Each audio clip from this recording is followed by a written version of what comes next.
Hi there, it's Dr. Jane Baxley. I've heard many more people are working from home these days and are having a hard time to do that comfortably without having neck or low back pain or arm or wrist pain. So thought I'd shoot this super quick home ergonomics video to help you be more comfortable and productive. And I wanted to also use things that you probably already have on hand, so it probably won't look super pretty, but at least it will be functional and should be comfortable for you while you're having to do that. So the first thing we want to do is just take a look at the most common workstation setup that people have when they're working at home.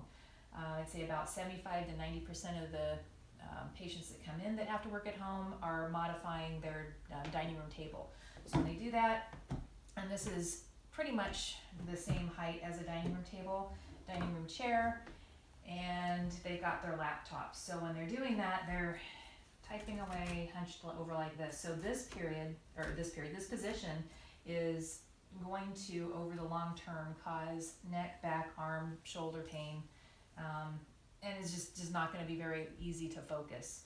So yeah, you got to fix that.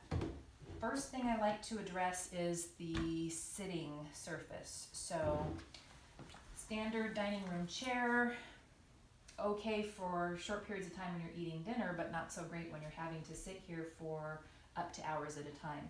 It tends to encourage more of a C-shaped lumbar spine, which loads it up and is just not comfortable at all. So you want to raise your hips up higher than your knees.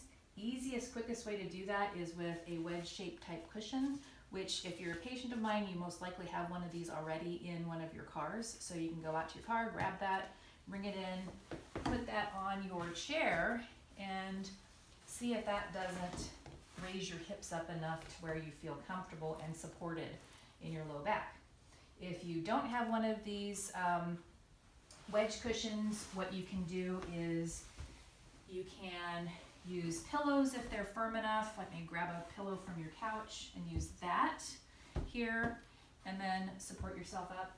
Or you can get some bath towels or hand towels, fold them up. This just happens to be an exam gown that I took from the room. It's the closest I have to that. And then you want to put that here. So whatever you can do to prop your bottom up and just raise that up so you can encourage the C-shaped spine, or get rid of that C-shaped spine. So I'm going to use my wedge because I got it. So I've got that here. Okay, so I've got my hips raised up with the wedge. And we're going to take a look at where our arms and wrists should be. So arms and wrists, we should be able to reach the keyboard with a nice neutral wrist without having to reach. So if you take your elbows and you glue them at the side, you should be able to have nice neutral wrists like this and be able to access everything you need, your keyboard, your mouse, anything that you're using on a regular basis. So sitting here, got the laptop, and I can access the keyboard, but I don't have a neutral wrist. So what I need to do is raise my bottom up so I can have that. So I'm going to use some more books. You can use whatever you need to do. If you happen to have a chair that raises up and down, beautiful. So do that as long as you have nice supported bottom and are not rounding at your low back. So let's get in here. Okay, so I'm sitting down, and now the keyboard is at a nice height for me. Nice neutral wrist, I can do what I need to do, but the top of the monitor is too low. So essentially, over time, I'm going to start to do this. It's going to cause a lot of neck strain. So the general rule with monitors is you want to have them up at eye level, no further than arm's distance away. So let's raise mine up. So you can use maybe a box, or I like a stack of books because they're customizable. So I've got a stack of books here, and they just happen to be right at the correct height. So the problem with that now is that my keyboard is now too high. So I can't have the nice neutral wrist. So it's like one or the other here. So the only thing that you may or may not have is an external keyboard and mouse to attach to your laptop. So I would recommend having, if you have one of these, perfect, you're already good to go. It can be either wired or wireless, but wireless is kind of nice because then in most cases you only need one to connect both of those. So wireless keyboards and mouse, you can purchase pretty much at every office supply store. They are running anywhere from about $25 to $60. You can also purchase them online and get them within a couple of days. So highly recommend getting one of those just in general for using your laptop.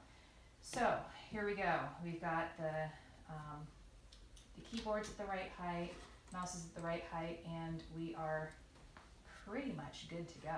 So with this setup, if I needed to, I could stay here for a long period of time. Okay, so while I have this set up so it's a lot more comfortable for me to work for a longer period of time, sitting down and being immobile is not the best thing long periods. So of course I encourage you to be as active as possible.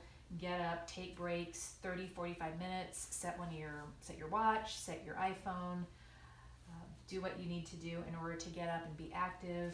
It's good for the brain to do that, even though, yeah, you're focused and you're in the groove and you want to get something done. If you get up and you take these breaks, you will find that it's a lot easier for you to be energized throughout the day and not be as in as much pain at the end of it.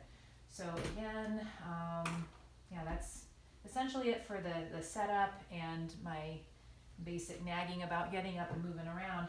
You definitely want to always be drinking lots of water, getting up, keep moving, take breaks, go for a walk, and essentially that's it. So again, this is the standard setup that's going to work for most of you because you're likely at your dining room table. If you have the ability to stand up while you're working, that's great. And if you want something that's a little bit more permanent than this, if you happen to have a workstation at home that you're going to be working at for weeks and weeks at a time, or essentially that is how you do your work, then let me know and I can give you some links to some equipment that will allow you to do this without having to get a bunch of books and propping up everything up. So you can be a little bit more customized with that. So if you have any questions or comments, please comment below on this video or get in touch with me, email.